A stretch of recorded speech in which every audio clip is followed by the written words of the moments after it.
Guys, I think people aren't privy to just how good of a player Hugo Ekitike is. In today's video, I want to really hone that point, explain some of the qualities that he does possess that make him such a standout footballer for me, because I'm a huge fan. Genuinely, he's one of my favourite players in world football at the moment.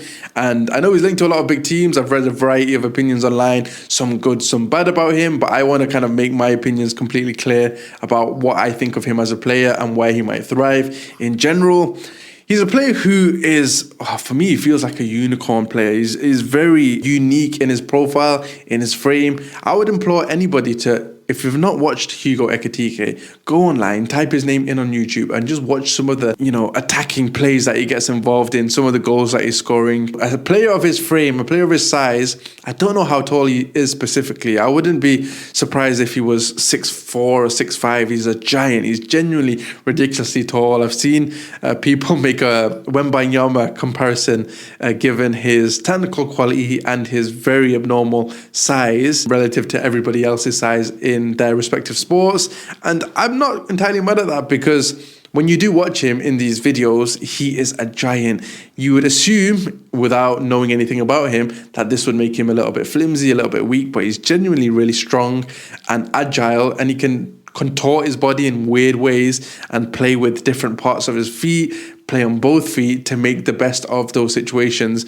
I made a tweet a while back, I think it was in 2022, I might pop it on screen actually in this video, saying for the next evolution of football, I'd look for a really giant centre forward to be in my team, somebody who was really technical, almost like an Olivier Giroud kind of player, who could bring players in, drop deep, link play, but whilst having this really tall, giant frame to hold defenders off with and play off of. And at that time, there wasn't really any players of that profile, but Ekitike, in my opinion, is exactly in that mold. And because he is, and because I made that tweet so many years ago, I have this extra fondness for that sort of player, because I didn't think it would have been feasible anytime soon. When I'm watching him play, there's so many things to like about his game. The first thing I'll focus on actually is his ability to bring players in. Obviously, the ball gets fizzed into him. He has a good deft touch on him. He can lay it off for players, get other players involved, and he's fairly selfless in the fact that he does drop deep and connect with other players. If I'm thinking of the best players of all time that I've seen at connecting play, I think of the likes of Karim Benzema, for example, to drop deep and on either flank lay the ball off and allow your wingers to move inside and attack more directly, especially in counter-attacking situations. And Ekitike is certainly somebody who can do that. He's been linked to Liverpool, he's been linked to Manchester United, and both of these teams have players who are inside forwards who like to get a lot of goals. And if your centre forward can set those chances up for them and get a little bit out of the way whilst facilitating for the high quality of someone like Mo Salah or like Matheus Cunha, then you've got a brilliant player at being able to slot into that system really well. So for that facet of the game, even if that was the only thing he could do, he'd be really impressive. But that's not the only thing he can do. For a player of his frame and size, he can play really well on the dribble. I've seen clips and I've watched 4 games in which he picks the ball up. He's brilliant at carrying the ball over large distances, whether or not he picks it in his own half or around the halfway line, and he drives at defenses in big spaces and he makes up a lot of ground. He's very hard to dispossess and he makes a lot of take-ons per game, which is not necessarily something that a lot of strikers do. A lot of strikers just camp in the box or wait to finish off actions, but he is somebody who takes the team from defense to attack on his own if the ball does get into him. And as we mentioned, he's got a good touch to bring the ball in, so once he does get the ball under control, he then carries and gallops big distances in a really impressive manner. But his dribbling doesn't just stop at carries. He's got these really, light, twinkly feet for a player of his size. It's very bizarre to watch, particularly on the wing. He does these sort of step over movements. He's got a really nice change of pace for somebody of his size. And yeah, he dribbles really well. In the Europa League semi-final against Spurs, he scores a brilliant goal where he carries the ball from the left wing, does a couple of feints and step overs, if I remember correctly, cuts inside, takes a shot from outside of the box and it goes in, and it's a really impressive goal.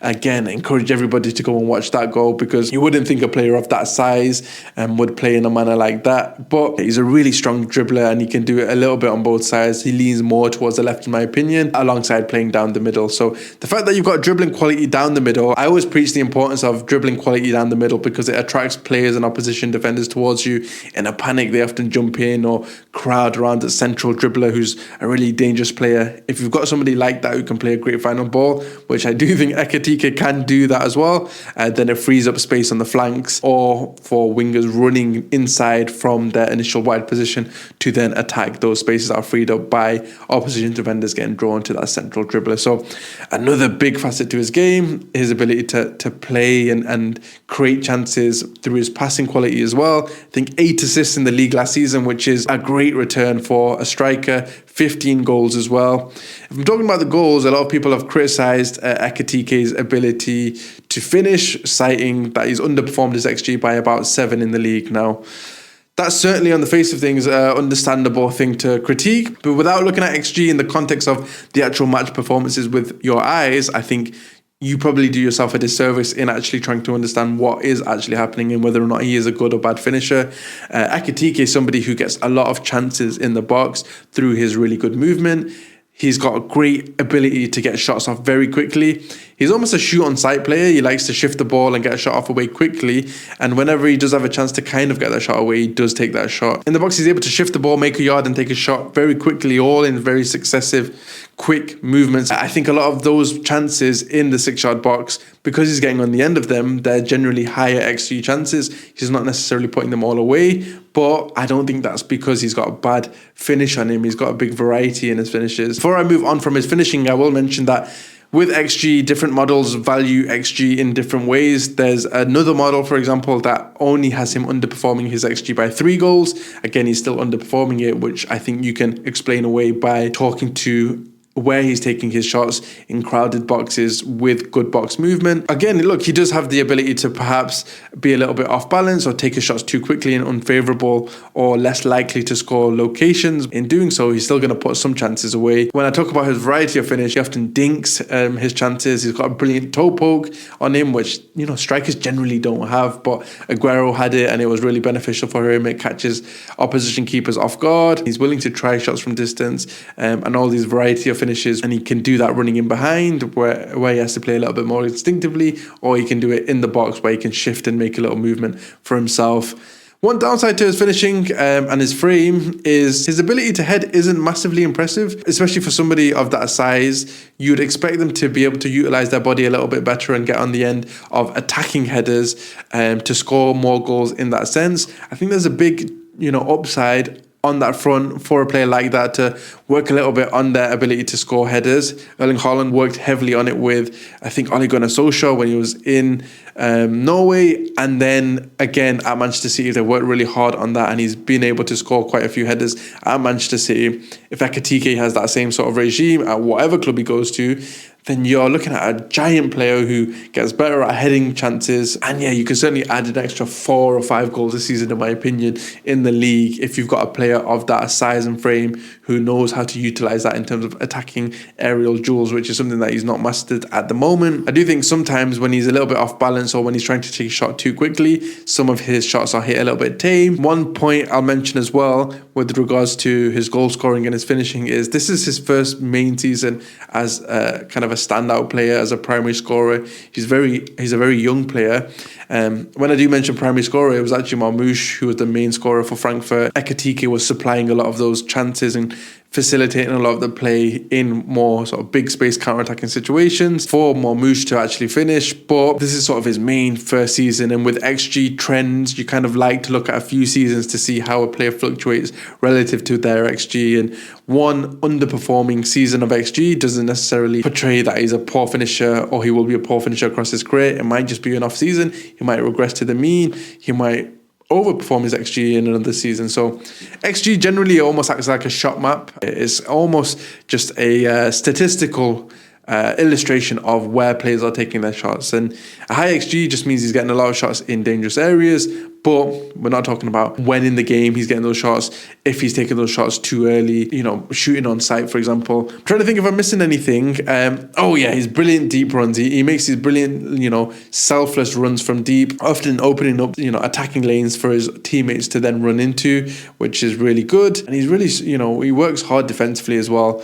Tracks back well for a player who you'd expect to lead the team. I think often number 9s don't want to track back and feel like they kind of have the ability not to track back because they've earned it through their ability to score goals. You've got a reputation as being the superstar striker. Why should I track back? But he tracks back. So in my opinion, the ability to work hard makes him a perfect fit for, all teams in general, but Liverpool are really focused on that as a core quality. Versus, as brilliant as he is at attacking and creating chances, he's also, I think, top for possessions gained in terms of winning the ball back in the opposition's final third last season. So those are the kind of players that Liverpool really target. And for me, Ekitike would be perfect for Liverpool. He'd be perfect for most teams in world football who do play with more attacking wingers, who do have, goals across the pitch, rather than relying on your number 9 to be that pure scoring outlet, to be honest. So yeah, some teams are in a really beneficial position to kind of try and utilize that quality. He's a Manchester United fan. For Manchester United fans out there, that would be a good thing to hear. If I'm Manchester United, I would try and get Ekitike over anybody else named. I know a lot of Manchester United fans in the comments have mentioned Osimhen's probably been their favourite. Gyökeres obviously played under Amrin, but I do think Ekitike is a player who suits Manchester United's current system and setup, particularly if they do get Mbeumo and with Cunha on the other side. That's a brilliant front three. That's one of the best front threes in the league automatically, and that's just after one transfer window. United would have their own problems in midfield, and I think they'd need another goalkeeper as well. But yeah, I just want to see Ekitike play at the highest level in a way that platforms and utilizes his strengths. I don't want to see him camped in the box for large parts of the game. I do want to see teams play on that transitional quality if they do get him. On one of the overlap episodes that we did for the breakdown, we had Tom Reynolds on, who's a Frankfurt scout, and he mentioned at Frankfurt they played on optimizing their players' strengths and profiled them brilliantly, which is why obviously they've now got big moves in Marmoush, and which is why Ekitike looks to be moving to a top level, apparently Premier League side, because he was profiled properly. And I think he needs to be profiled properly, but his game, his variety in what he can do, the systems that he can play in, the ability to allow other players to thrive while still being able to score goals himself, it's a magical array of talent, in my opinion. He's still very young. He's got a hat-trick on the England under-21s, which has some of your favourite players, I'm sure, in that team. I think Taylor Howard-Bellis was actually one of the centre-backs, but Ekitike's got a hat-trick against some really top-quality players. Yeah, look, a brilliant footballer. I implore everyone to watch him. He is, for me, the real deal. Obviously, all players have the potential to not succeed and not match their potential, and perhaps players with environmental factors, moving different countries, picking up injuries, getting homesick, whatever the reason might be, might not scale to what they should do based on their quality before they move to a big club. But for me, he's got everything, and he's a very unique player that, he can work on a few things, but generally there's not many players who have all of those things in tandem. So really excited to see where his career does go. Let me know what you think of Ekitike in the comments down below. I know I've kind of just rambled on and praised him almost exclusively, but hopefully I've mentioned some of his weaknesses that provide a little bit of a more nuanced and balanced view. But I genuinely think he's a really strong player, and it'll be great to see where he does end up and how he does perform. I'll catch you again tomorrow.